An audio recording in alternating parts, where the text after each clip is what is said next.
Hi, what's up guys? Gian here of Gadget Pilipinas. At this time last year, we were actually in New York to cover the launch of the Galaxy Note 10 series. This is my Galaxy Note 10 Plus with a D brand skin. And this time, because of the COVID-19 pandemic situation we're all in, napilitan si Samsung to actually announce and launch the device virtually via YouTube and Facebook. And this is what they announced. This is Galaxy Note20 Ultra. It's just one of the variants of the Note20 series that they announced just recently. Now today, I'm going to give you my quick and first impressions about it. So let's get started.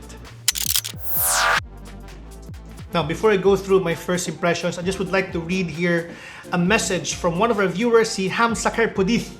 Napunta ako dito dahil kay Unbox PH. And Unbox PH is one of our good friends in the tech mob community. And shout out to you, Hamsaker Pudith. Feeling ko Indian siya and he just translated everything. But anyway, thank you so much for dropping by here on our Facebook and YouTube channel. But anyway, guys, if you're one of those who actually participated in the pre-order of the Galaxy Note 20 series, then you got yourself a very sweet deal. In our case, Samsung sent over an engineering Galaxy Note 20 Ultra unit to us a couple of days ago, and boy, was I surprised with a lot of good and new things about it. Nakita ko siya sa launch, pero this time, may mga bago ko na-discover sa kanya, and I'm going to share it with you in this first impressions. Note though, pun intended, channeling Ramdong kill you here, that I cannot share with you right now things that may not be objective for an engineering unit. What we have right here is just an engineering unit, may mga serial number pa dito sa baba, and I think it will not be objective for me to give you sample photos, also benchmarks with this device, because it's not going to be very conclusive. So if you're expecting benchmark results, actual gameplays, and sample photos, you may actually need to check it out on my full review on our website pretty soon, probably about 2 or 3 weeks from today. To say that the phone is huge is an understatement. Let me clarify. This is the phone compared with the Galaxy Note 10 Plus, Oppo Find X2 Pro, and the new ROG Phone 3. And as you can see, it dwarfs its predecessor by a few millimeters and is just as big as the Asus latest gaming smartphone. Now, don't get me started with this huge bump that you're seeing right now. It is, honestly guys, by far the thickest of the huge bumps I've seen in the market right now. It's even thicker than the one on the Galaxy S20 Ultra. And if you want to know more about the bumps, we have a dedicated video for that. You can go and check it out here on this particular link. However, no matter how big this device and how thick its camera bump is, this does not definitely mean that it's hard to handle or use. It's slim, and my index finger seems to be like naturally holding onto its position, and it's turning to be something that helps me with the grip and handling. Now, one of the major differences of the new Note 20 Ultra with its predecessor last year is that the location of the S Pen slot. So, nandito na siya ngayon sa left side compared to the one on the Galaxy Note 10 Plus na nasa right siya. Probably this has something to do with the hardware configuration that the new Note 20 series has compared to its predecessors. Kaya napilitan sila na ilipat yung slot and even the switches to the left and then the switch naman on the right. So this is a big change in the Note lineup, and I for one actually just thinking of that offhand. But I reached out to Samsung, and so far right now at the production of this video, they haven't actually responded to me yet, the reason behind it. Now, another thing that they changed, which I actually like this time, is that they switched the location of the volume rockers and the sleep and wake button from the left to the right. However, if you're used to and a fan of the previous locations of the S Pen and the switches, then you may need to relearn things a bit again before you get used to everything.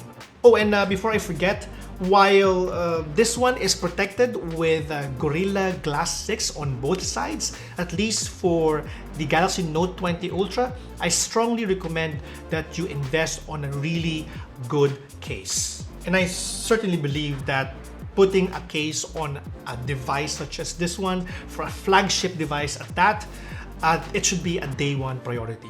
Another thing, guys, is that the significant upgrade of the screen responsiveness and the S Pen input latency are really big deals for Note users. Playing games, reading, and writing are among my best experiences on the Galaxy Note20 Ultra. And games feel much smoother to play with its 120Hz refresh rate. While it's not the fastest when it comes to refresh rate because it was taken over by the ROG Phone 3 at 144Hz, the 120Hz offers the best combination of responsiveness and color accuracy on a smartphone.